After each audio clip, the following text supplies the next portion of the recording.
একটি কলমের মূল্য একটি বইয়ের মূল্য অপেক্ষা 7 টাকা কম। উক্ত কলম এবং বই ক্রয় করতে মোট 43 টাকা প্রয়োজন হলে কলমের মূল্য কত?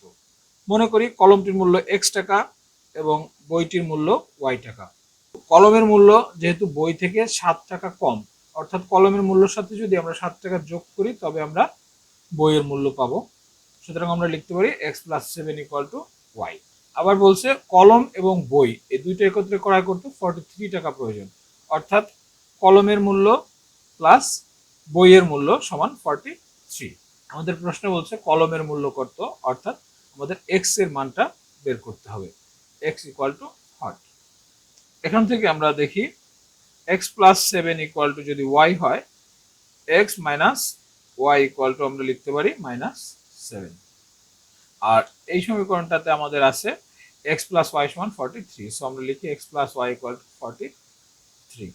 এই দুইটাকে যদি আমরা যোগ করি তাহলে পাবো x আর x যোগ করলে 2x, +y - y কেটে যায়, 43 থেকে যদি 7 বিয়োগ যায় তাহলে আমরা পাবো 36, বা x সমান আমরা লিখতে পারি 36/2, সো x = 18, অর্থাৎ কলমের মূল্য 18 টাকা।